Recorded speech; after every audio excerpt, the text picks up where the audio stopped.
Love is like a gentle gust of wind. You do not see it, but you can feel it and know that it is true. Romantic media is the undisputed king of the genres due to the sheer amount of quantity and readership base.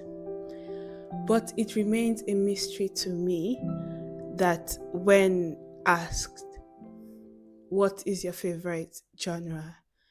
It is always accompanied with a blush of shame stained cheeks, eyes averted to the ground, and a stammer of words later. Oh, my favorite genre is romance. And that is for those who are bold enough to say the truth. The rest of us lesser mortals just lie. So I read self help, and then you're on your way to bluff through what you learned from Atomic Habits that you read 4 years ago. Some argue the dangers of romantic literature is that it paints an unrealistic expectation in the minds of women. It cajoles these women into expectations only to leave them disappointed, as there is not enough Mr. Darcy for every strong headed lady who fancies herself an Elizabeth Bennet. But most people land on the scale of indifference. Romance books are neither harmful, but they are not helpful, save to pass time. There is no tangible benefit, no real benefit, or no insight into the ideals that run civilization. That is reserved for the serious books. I guess a definition of romance is in order. So, romance, my definition, a definition I believe is a more accurate definition, is romance is the essence sustaining human connection. And romantic gestures are the recognition of what sustains human connection. I wore this blue shirt because it's your favorite color. Example. This is a class. You have caught me. It reads more as a definition of intimacy, a close, deep, and emotional connection between individuals. It involves various aspects of relationships, including physical closeness, emotional closeness, and intellectual closeness. We read these books primarily because of intimacy. And if somehow we have a way to divorce intimacy from the romance genre, then the most popular genre would no longer be romance. So I say this to say, if we must defend the hopeless romantic, if we must defend the important romantic media or romantic literature in our popular consciousness, I think we need to expand our understanding. It seems to me that our modern world does not prioritize intimacy in any other relationships to the degree that it romanticizes intimacy in romantic relationships. I think that is the reason that we have a lot of romantic stories and lesser of friendships.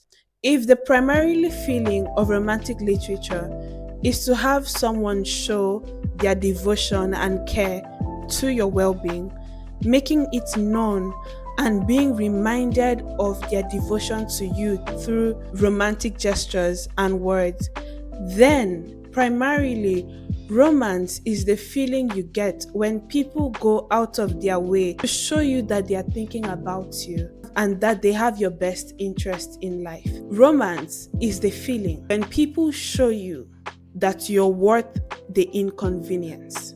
I should open a masterclass. Cultures, to various degrees, have their own stories that idealizes the connection between human beings in non-romantic relationships, like David and Jonathan.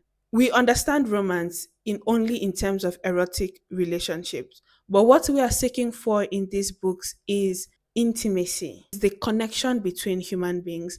I just think in our society, Eros is heavily prioritized. So we do not see that the thing we are searching for is not only found in romantic relationships, but it is found in friendships. The primary feeling of romance is that you are worth the inconvenience, and I consider you. That is the basis of every romantic story. This is not unique to romance, it is unique to intimate relationships. In Queen Charlotte's A Bridgerton story, when she discovered that George was a madman and he hid himself in the tower. So she comes to the tower after rescuing him from torture, and she says, "I need you to tell me that you do not love me." And we know the speech that comes later. "I will stand with you between the heavens and the earth. I will tell you where you are. Do you love me?" It's very romantic. No one can argue. But then that statement has the same vibe. I get the same, "I'm not leaving you. I will stay with you." Matter of fact, if the heavens and the earth want to collide, it would meet me first. But this gives the same thing as, "Where you go, I will go. Where you stay, I will stay. Your people will be my people, and your God, my God. Where you bury, I too will be buried there. And may God deal with me ever so severely if I even let death separate us." If I do not tell you the context of this, or if you're not familiar, it does sound like a romantic proposal. But this is a response to Ruth and her mother-in-law. Like, things were not working well. They were outside Judea. They were outside Jerusalem. So Naomi says, "See, I'm going back home. I came with husbands and my sons are dead. My husband is dead." So Ruth, who was a foreigner, Naomi was like, "Honestly, go back to your people. I have nothing to give you." And Ruth says, "I'm following you. You are worth the inconvenience. And may God punish me if even death." It is a romantic declaration. Care of women who have friendships that are more intimate than the marriages that they have. We just don't have modern story. Romance itself, it's not unique to romantic relationships. Romance itself is the feeling of being considered, and it can be found in every intimate relationship we have, with platonic wives, with family, with the world. We have enormous stories about errors that we are unable to fathom, that they are elements of romance in familiar relationships. Now that I think of it, I think it is shameful that we do not have stories that idealize parental love, because that is the ultimate. We hear about it once in a while, but we do not have media. We do not have stories. The love of a parent is romantic. It is, because you're considered. Your parents consider you. Your parents love you. Your parents will have your back. Your parents will go to war for you. They will defend you. They care for you. They celebrate your achievements, and you matter to them. And their love for you is unquestionable. And they have the proof of it. African parents do not say it. I wish we press more to an area where African parents express their love. It's one thing to live out the devotion that love requires, and there is another thing to express your affections. Both of them, I think, are important. But if we think about it, our parents have stood with us between the heavens and the earth. Okay, they can be a bit annoying, but that they are parents.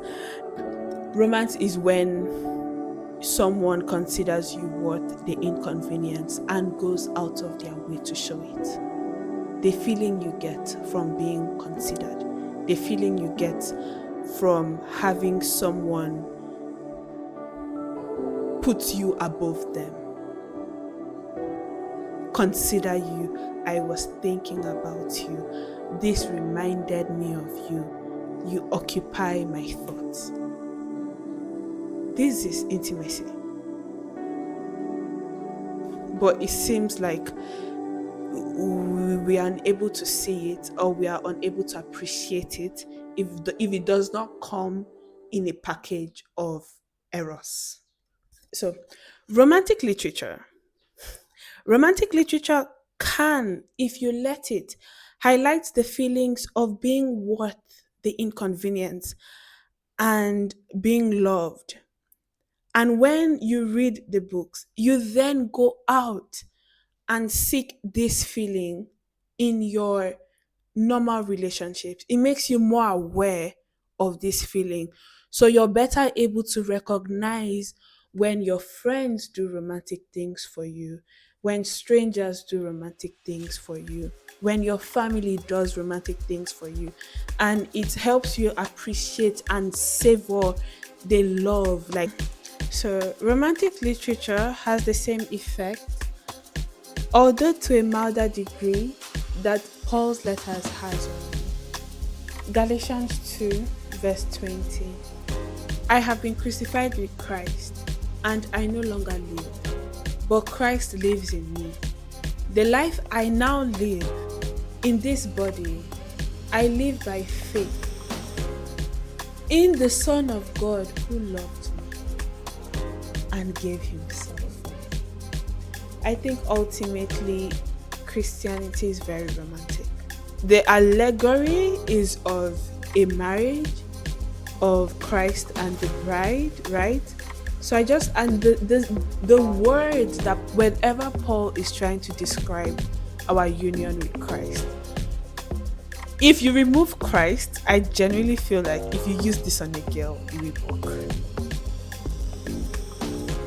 Because think of this, when Paul says, I live by faith in the Son of God who loved me and gave himself for me. Do you know that Bridgerton season 2, the title of the book was The Viscount Who Loved Me? I'm telling you, Paul was in his romantic era. The more you engage with scriptures, the more conscious you become of the way of Christ. And the more you engage with Romans, the more conscious of the need to be considered, they need to be worth the inconvenience, and the ability to recognize when someone is considering you, and in return hopefully be appreciative of it. I believe that this is very unique to women. Women by gender norms are forced kind of into the nurturing role. A woman is typically the center of the home. She is the wellspring of that home. She is the nurturer. And we as human beings, we receive love primarily through nurture. Women give love by nurturing people because that is their role. But it seems, and especially in romantic relationships or partnerships with men, women aren't nurtured because it's not something that is expected from men. Women nurture and consider everyone around them, but who nurtures the woman? So, in this sense, romance books become something else. In my opinion, romantic books serve as part commentary, part protest, and part escapism. It is a collective cry of women. It is women saying, God damn it. I too want someone to think about me and my well being, and I want them to go out of their way to show it. Thank you, everyone, for listening to my video. I hope you have a wonderful day. I'm still trying to look for an end to my video, something of a signature. When I find it, I will let you know. But till then, till I see you in the next video, maybe I should say stay romantic or be romantic or try to imbue your life with more romance. I don't know. Till then, my name is Udoak and I will see you in my next video.